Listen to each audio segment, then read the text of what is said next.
The number he gave me was in complete darkness. I knocked on the door, no answer. I called his phone, no answer. So I left. On my way back home, he called me and told me he didn't hear any knocking and I should come back. I turned around and went back. I called him before I got out of the car. He told me to let myself in. When I went inside, he was in the bedroom. He then walked out the bedroom door butt naked. That he's been here for 3 months working and hasn't been to any of our beautiful...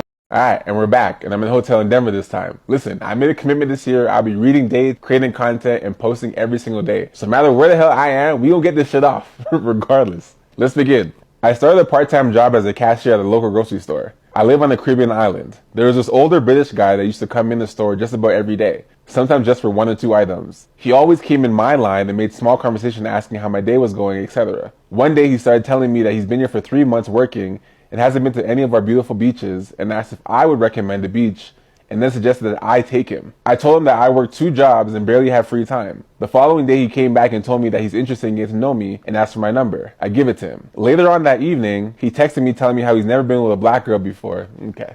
And that's when you stop texting him. That's it. You will not be his fetish. You probably continued, but I really hope you didn't. He seemed so fascinated by my hair and complexion. See, that's what I'm talking about. This has to be done here. We're finished. He seemed so fascinated by my hair and complexion to the point where it was a little annoying because he kept pointing out the fact that I'm black. We will not be doing this in Black History Month. We might have to cut this date. But I brushed it off thinking he just wasn't used to it. We text back and forth for about 2 weeks and he kept insisting on taking me out. My schedule was not lining up with his, so he suggested that I come by after work and they'll cook dinner for us. Because I've been giving him the runaround and he was patient with me, I agreed. Why? There's no reason to go. That afternoon, he came on my job and asked if I wanted seafood or steak, and I suggested that he cooked his favorite British meal for me. He did his grocery shopping and I cashed him out. After I got off, I went home and I showered. Because I was going to his house, I dressed comfortably but respectful so he doesn't get any ideas. He already has ideas. He's only talking to you because you're black right now. The island is small and he lives less than 50 minutes away from where I live. When I arrived at his apartment complex, the apartment number he gave me was in complete darkness. I knocked on the door, no answer. I called his phone, no answer. So I left. On my way back home, he called me and told me he didn't hear any knocking and I should come back. I turned around and went back. You already had an out. Why are you going back? First of all, none of this sounds safe. This is an older British man that comes to your work almost every single day, and now he invites you to dinner at his house. And when you went there, it was in complete darkness, and when you left, he called you back, and you went back. At what point did the flag start waving for you? Because they've been waving for me. I turned around and went back, and I called him before I got out of the car. He told me to let myself in? Nah. He won't even come to the door for you? No. When I went inside, he was in the bedroom. He then walked out the bedroom door butt naked and made a joke about being naked. I immediately turned around and started walking out. Then he apologized and said he just came out the shower, but it was obvious he did it on purpose, and I was turned off. He said, give me a minute, and then he closed the door and put on basketball pants without any underwear. Then came out and offered me hot grapefruit juice? What? And proceeded to tell me he didn't cook. Alright, this is why you don't do these things. He proceeded to tell me he didn't cook, but can make a quick meal for me. Go home. Now. He left the grocery store around 5 and he had more than enough time to cook. He had no intentions of cooking. Why are you even doing the math here? There was never a plan to cook. There's no cooking happening. Do you understand? There was never a cooking date. He likes you because you're black. That's it. That's all. He left the grocery store around 5. He had more than enough time to cook. I got off work at 9:30 and it was now after 10, almost 11 p.m. And I was tired. Why are you there at 11 p.m. for food? Come on. I was tired and I had work at 6 a.m. the next morning.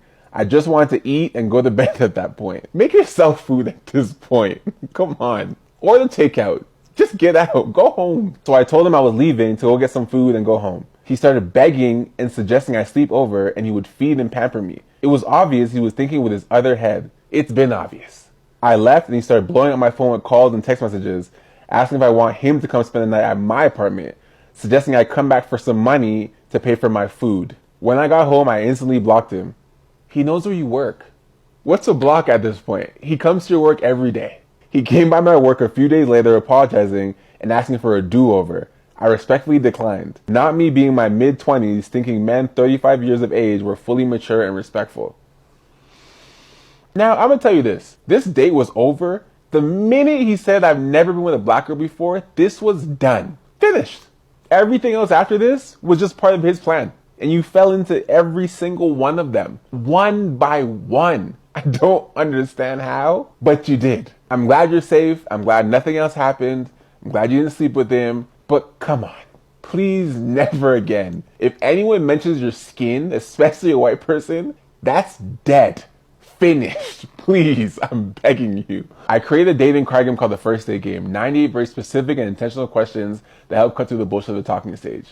Good for singles, good for couples, and a great way to break the ice between pairs. There's a free demo download, the First Date Game shop you can try before purchase, as well as a full deck of cards. Good luck, have fun, and please, please, just raise the bar a little higher. A little bit higher than someone just pestering you until you say yes. That is not a good enough reason. That is not a reason. I mean, this story says it for itself, right? You as a woman right there, you should have known the moment that this man was telling you he's never been with a black woman in his life. You should have known he's only looking at you as a fetish. Nothing more. I don't know what you're hoping out of this. Well, I guess you said you were hoping for food, and you took his word for it when he told you he's gonna make you food at home. Turns out guy doesn't even know how to cook. It was just a ruse for him to get you over to his crib. But guess what? You showed up there and he ain't even got clothes on. Like, that's red flag number 2. That's wild, bro. Like, at that point, that was the benchmark. That was time for you to go home. But you let him, like, apologize to you, sweet talk to you. You gave him the time of day to change into his clothes or whatever. But at the end of the day, you already knew what he wanted. And he wanted one thing only. So, I mean, I don't know how dumb you could have been. Right? The clues were there. You just didn't pick onto it. But it is what it is. I hope you learned your lesson, though. I hope you learned your lesson for next time. The worst part, though, is the fact that he knows your workplace. So even if you block him or his phone number, his whatever, social media and all that, like, he's going to find you at your workplace. You know where you work, right? So that's awful. That's the worst part. At the end of the day, though, it could have ended bad. You could have slept with him, and then you could have been regretting right now. But you didn't sleep with him, so I mean that's good, I guess. You just lost your time. Yeah, that's it. But I hope you learned your lesson. What's the craziest thing you've done? Like the foursome on the beach. Oh shoot! Okay. Like Were you a part of that? No, I was not. Okay. Was that here or Cali? That was here actually in spring break. Oh. Okay. Yeah. Damn! Imagine your father coming across this video. His stomach right now is turning in knots. Oh my goodness! He's probably gonna disgrace you from his life. He's gonna be like, my daughter no more. And to be honest, this is not an accomplishment. I don't know why she's saying with a smile on her face like it's an award or something. This ain't an accomplishment, girl. You shouldn't be saying it with a smile like that, I think she wants a trophy, guys. Somebody give her a medal or something. One of my biggest fears has to be if I'm with a girl in the future, you know what I'm saying, and I do something to her, and like it reminds her of her last love or like her first love, you know what I'm saying, while I'm thinking about her, but she's thinking about him while I'm doing something to her. You feel me? Like, no, like that's one of my biggest fears behind getting buried in a coffin while I'm alive, and I'm like coughing up dirt and shit. Before we even address what he's talking about, boy, I think you need sleep, my man. Your eyes are hella red, bro. You didn't get enough sleep. I don't know what's going on with you, bro. You're stressing over nonsense at this point because it doesn't matter. Or whoever you end up dating or whoever you end up marrying, whatever it is, you're going to do something that's going to remind them of their first lover, regardless, you like it or not. Now, sometimes it slips out of their mouth. They tell you while you guys are in bed and all, doing the, grown-up stuff. But most time they ain't going to tell you. They're gonna keep their lips sealed as hell, but in their mind, you already know she's thinking about that first man. Alright, so just because she doesn't disclose it does not mean she's thinking about that, right? There's always gonna be instances where they're gonna have that deja vu, right? Maybe you get her a drink, maybe you say something, it's always gonna remind her of that particular time when she was with that person, when she was intimate with that person, right? And I mean, it's vice versa for men as well, right? How many times out there you're with a woman and she does or say something and it reminds you of some other woman you're with? What's the worst thing that a girl has done to you? The absolute worst thing a girl has done to me personally, she ignored me for the whole day. I'm talking, she didn't even block me, she didn't remove my number, nothing. I'm messaging her, bro, in that chat, I'm talking to myself. I'm talking to myself like I got schizophrenia, the most embarrassing thing ever. I'm calling her phone, even got to the point where I've had to employ my sister and be like, please, just call this number, check if they're alive. Me and my sister are doing recon like it's MI5, going back and forth, no response from either side. We're thinking, okay, this girl's clearly perished. I end up somehow finding her best friend's number through a previous chat that we had, called the best friend, I've been like, oh my God, is this girl okay? She's safe. Best friend's like, yeah, she's calm. We spoke like 5 minutes ago. The use of vocabulary right here to actually describe the situation is on another level. Secondly, you employed your sister. Yeah. You did your research. You now find her best friend. She now tells you spoke 5 minutes ago. Bro. Now, did you find out as to why you got ignored? Some questions, yeah, I've realized in life don't necessarily deserve answers. This particular scenario is something I recognize I don't need an answer. I feel like any answer I would have received, I would have lost my mind regardless. So, like, for your peace of mind, you just didn't even try to ask her. If she shouted you now, are you spending the block? What did they say? Life is short, Shebi. YOLO. I'm a better person now because of her, so I'm going to remain better. So you're genuinely thankful for her airing you for 24 hours and making you go mad? Not necessarily for her doing that. Bro, who wants to feel that? That's so bad. I'm thankful for putting myself in that position because it allowed me to grow. And now look at me. I was a caterpillar when I met her. Now I'm a beautiful butterfly. Did that start your villain arc? I don't think I could be a villain even if I wanted to. I don't think I have the heart for it, being raised by predominantly women. Did it make me a bit more realistic in terms of life and just, life expectations? 1 + 1 is 2, bro. If you go through that, how could you not expect yourself to grow? Why were you this concerned? That's what I want to know. Like, this was not your girlfriend. This was probably some girl you just got a number off. Maybe you met her on the street or shopping mall or who knows, bro, right? Maybe at the dirtiest club you go to every weekend. But regardless, right? She's not your woman, bro. It's not official. It's not like you guys are married or you're dating or it's a committed thing, right? So, of course, this sounds like talking stages and it sounds like she just was ignoring your ass because she doesn't want to mess with you. But for you to go all the way through this just for her, like to even enlist your sister to be phoning from different phones to just check up on her, that's mad. That's ridiculous. You should just allocate your time into something more useful. Like, I don't know why you are so worried about her. It's like she's not even part of your life. This is not even like a woman you've been dating for 2+ years or you're married to. I mean, that would make logical sense. This is just some random stranger you got a number of or something like that, Yo, that's so sad. The fact that her friend was like, I talked to her just 5 minutes ago. Meanwhile, she's been ignoring you and your sister all day. I used to be one of those girls that said, I will not post a man until I'm married. Oh, no. Not no more. I'm posting a man as soon as we make it official. Because not after I just saw this woman just post her man for the very first time, a man she's dating in Houston, and it goes a little viral. The video goes a little viral. And the baby mama comments, if only he would pay his child support. Excuse me? But that's not all. Then there's other women telling their testimony of dating this man, saying run. And you may think, oh, they just hating. Listen, if it's more than one, call it a pattern. Post the man, because when you're dating, you don't know the man.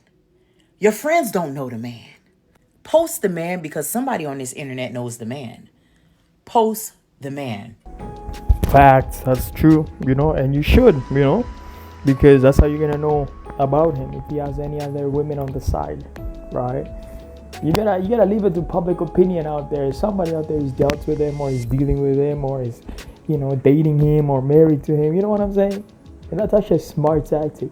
I know a lot of y'all want to keep your relationship off the internet and all. You want to be low-key. But let me tell you that low-keyness is what's going to cause a lot of trouble. Because it's so easy for them to hide skeletons in their closets, right?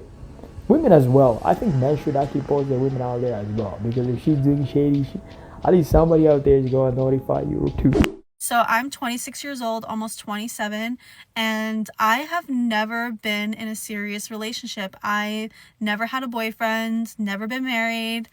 Even both my proms, I went to both of my proms by myself. I was never asked out, on a date to prom or anything like that. And this could be a red flag about me, but it just was never the right time. I just have never had anything go past the talking stage. It's just been like guys who either just didn't want to commit to me or it just didn't work out. So yeah, like even getting asked out on a date, like I haven't, like until recently, like I've never been asked out on a date before. For a while I used to be upset about it because I was like, I feel like I'm missing out on something because, you know, I never really experienced the whole like being in a relationship, and it's just a portion of my life that I supplement with friends and other things. My whole life I have been single. I've never experienced the feeling of being in a relationship, having a boyfriend. I remember I talked about this when I was 19 and now I'm almost 27 talking about it. The situation still hasn't changed. So it's kind of good because it scares off people that aren't serious about me. But I do wonder sometimes like what it would be like to have a boyfriend. Like, I don't know. Like, I've never experienced it. Either you're really ugly or something is really wrong with you, or there's no boys in your vicinity, or maybe you just like girls. I don't know what it is. But no, yeah, let's keep it real though. Like, I mean, I can't help but think there's men out there trying to get with you. Maybe it's just that you're too picky, or maybe it's because you haven't been in a relationship, so you don't know how to go on about it, and maybe you're just rejecting anything that comes your way, left, right, and center. Because, you know, sometimes you got women like this talking like this, you know, feeling sorry for themselves. But meanwhile, you look in their life and you see that there's so many people just trying to have a shot with them, but they've been rejected in left, right, center. And at the end of the day, they sit there crying in a corner how they don't have a boyfriend. You know, and you'll be thinking like, yo, you sound like you're ugly. Like, what's wrong with you? Like, how come you can't get a partner? But then you realize like, damn, she just been ignoring all of them, bro. She just been rejecting all of them, bro. So why is she complaining, you know? But I mean, if that's not the case though, if it's just the fact that maybe boys are not approaching you or whatever it is, all I'll have to say is like, you're not really missing out on much, right? Because dating nowadays is not what it's made out to be like, right? Dating market is trash. So I think you should just keep doing your own thing, and you will definitely meet a man down the road. And as for that man, he's gonna be lucky to have you in his life, because you haven't been around the block like majority of people nowadays, right? Because I mean, how many times you meet your next partner and you find out they have a long ass roster, you know, their previous roster before you. How many times does your stomach turn in knots after finding out past information about your partner? So I mean, yeah, I think you're doing good. I think you were raised proper, and kudos to your parents, yo. The fact that you haven't had a boyfriend up till now, yo, they raised you right. Flirting with boys is literally so easy, I swear. I was talking to my coworker today, and like, he's not even that cute. It's just the fact that he's my coworker, and you always gotta have one. You always gotta have one coworker, you know what I mean? And he was coming back from the little mini fridge that they have stocked with drinks and like whatever the fuck, and he had a can of Sprite. And when he walked back past me, he like said hi, and I was like, oh wait, when did we get mini cans of Sprite in the fridge? And he was like, he like looked at his drink, he was like, what? And I said, did you get that from the fridge? Like, I didn't know we had the cute little mini cans of Sprite. And he was like, this is a normal can. I was like, that's a normal can of Sprite? Let me see. And he gave it to me, and I held it. I was like, oh, it is normal. It just like looked small in your hands. And I handed it back. He goes, and I could see his little cheeks getting red. And he was like, yeah, maybe just because my hands were big. And I was like, yeah, that must be it. Bow, bow, bow, bow. No, because I ate that shit up for real. And you know why this is though, actually? Is because of the fact that a lot of men, they are somewhat antisocial. I mean, they keep to themselves, or they only talk with their boys, but they don't talk to females at all. And a lot of men struggle when it comes to dating. So I mean, this guy probably never flirted with a girl a day in his life. So when you flirted with him, you caught him off guard. And that's how they all are, right? Automatically. He probably wasn't expecting this. His brain just went overload, system reboot. But who can blame him, right? I mean, look at the dating market nowadays, right? It's hard for a lot of people to find a partner, hard for a lot of people to date. That's how it just goes. So I mean, you probably caught him off guard. Anyways, guys, as a video, leave a like, comment, subscribe, let me know what your thought. Comment about that very first story, how that woman believed that man was gonna cook food for her, and she actually went to his house, and turns out the man doesn't even know how to cook. He was just fetishizing her the whole time. Yeah, let me know your thoughts on that. I'm gonna catch you in the next video, right? Peace.